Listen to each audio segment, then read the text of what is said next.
नमस्कार। Power of spoken words, शब्दों की ताकत। शब्दों में बहुत पावर होती है, इसीलिए हमेशा हमें सोच समझ के शब्द यूज़ करने चाहिए। हमें हमेशा पॉजिटिव वर्ड्स यूज़ करने चाहिए। आप अपनी लाइफ में जो चाहते हो, हमें वही शब्द बोलने चाहिए, चाहे वो आपका काम हो या अपनी लाइफ हो।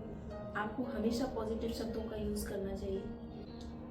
तो आइए हम शब्दों की ताकत को एक कहानी के थ्रू समझते हैं। ये कहानी अमेरिका के मशहूर वैज्ञानिकों में से एक थॉमस एल्वा एडिसन की कहानी है।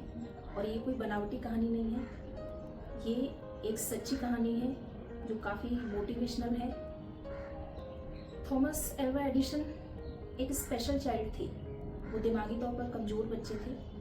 तो एकदम उनकी जो टीचर होती हैं उनको एक लेटर देती हैं और बोलती हैं ये अपनी माँ को दे देना। तो जब वो लेटर लेके थॉमस एल्वा एडिसन अपनी माँ के पास पहुँचते हैं और बोलते हैं माँ, ये टीचर ने मुझे लेटर दिया है। तो जब उनकी माँ उस लेटर को पढ़ती हैं तो उनकी आंखों से आंसू निकल जाते हैं। तो थॉमस पूछते हैं कि माँ, लेटर में क्या लिखा हुआ है।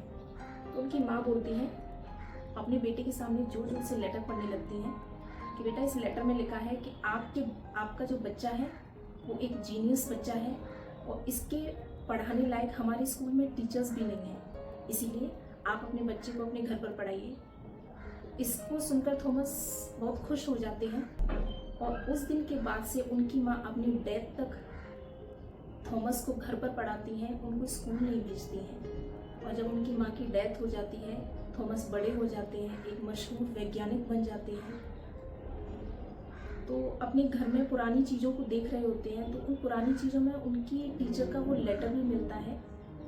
तो जब थॉमस एल्वा उस लेटर को पढ़ते हैं तो एक्चुअल में उस लेटर में जो लिखा होता है वो ये होता है कि आपका बच्चा दिमागी तौर पर कमज़ोर बच्चा है, इसको हम स्कूल से निकाल रहे हैं, आप अपने बच्चे को कल से स्कूल मत भेजिएगा। लेटर की सच्चाई देखकर थॉमस बहुत इमोशनल हो जाते हैं और अपनी डायरी में लिखते हैं, थॉमस ए एडिसन, जो कि दिमागी तौर पर कमज़ोर बच्चा था, उसकी माँ ने उसको जीनियस बना दिया।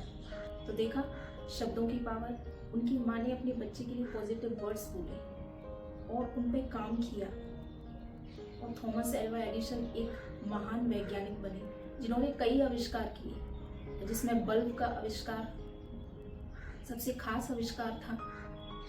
तो आप शब्दों की ताकत समझिए और हमेशा अपने लिए या किसी और के लिए भी पॉजिटिव शब्दों का इस्तेमाल करिए। हमेशा जब भी आप बोलो तो कोशिश कीजिए कि आपके शब्दों का चयन पॉजिटिव हो। नमस्ते।